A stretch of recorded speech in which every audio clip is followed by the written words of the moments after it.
You have children, you have grandchildren, you have black children. What is it like for you at this point in American history, as we are all now in that conversation about the safety of black lives, and that, of course, as we've always known and we've always tried to make clear, Black Lives Matter?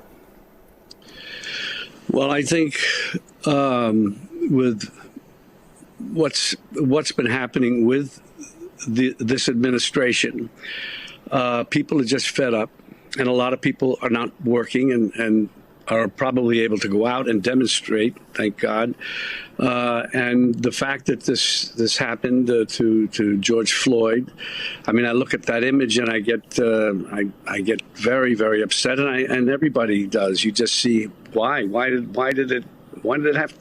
The poor guy is in. What insensitivity would make this poor guy just? He's there. He was dead 3 or 4 or 5 minutes into it, apparently.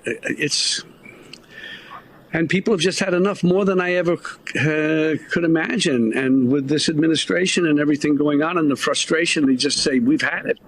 Even with the virus, we've had it. We're out there. We're gonna say something. I was really surprised. I just had no idea it'd be such a reaction, such a huge worldwide reaction. People have had enough.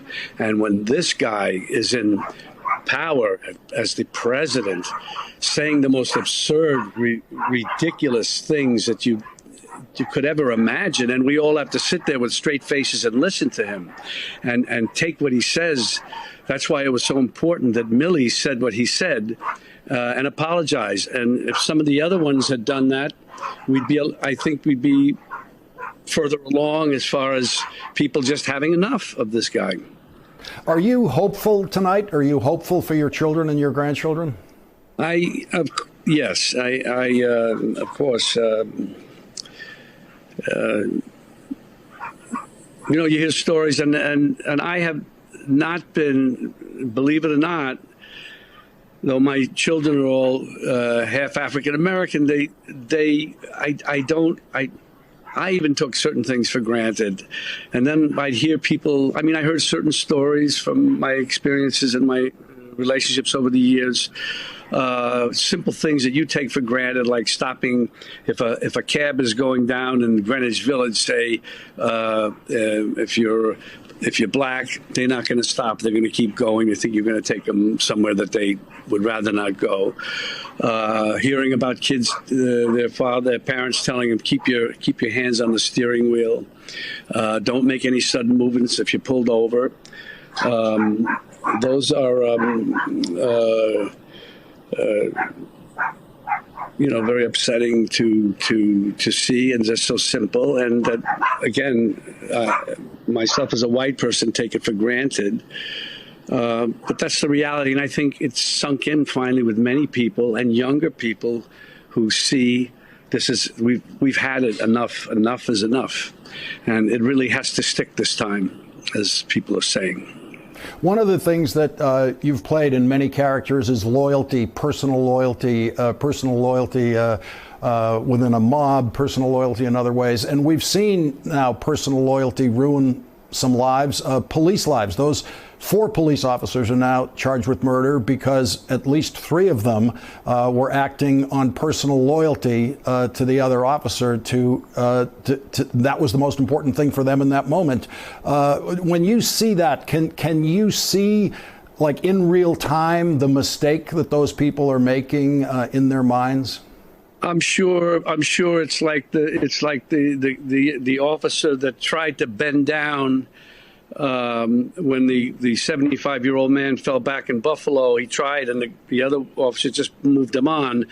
And as an actor, I try to look at everybody's reason for doing things and say, well, maybe they didn't, but it should have been tended to there. And those are things I think there are many good cops, like there's many good everything, but there has to be a certain attitude, a sensitivity now that has to be really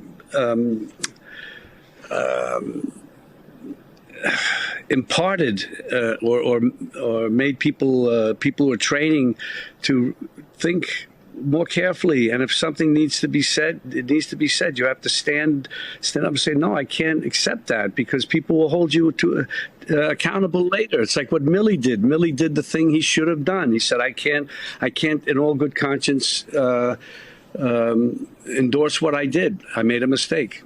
And I think people now have to realize in those situations that, yes, even though I see things, I understand it. As a kid, I see certain things, you see things happen you're not happy about. It makes us all aware and sensitive, and you have to act. You have to. That's why I see someone like Trump and I say, you know, when a bully like that is allowed to make all these Republicans afraid of him because he's going to tweet something silly about them or something, that we're talking about the country. The only person who did it was Romney, and Justin Amash stood up, and one or two others. This is awful. You've got to stand up for the country, not for some crazy uncle who you have to tolerate at a dinner party. This guy is the president. You have to stand up, and you have to be counted. And now is the time.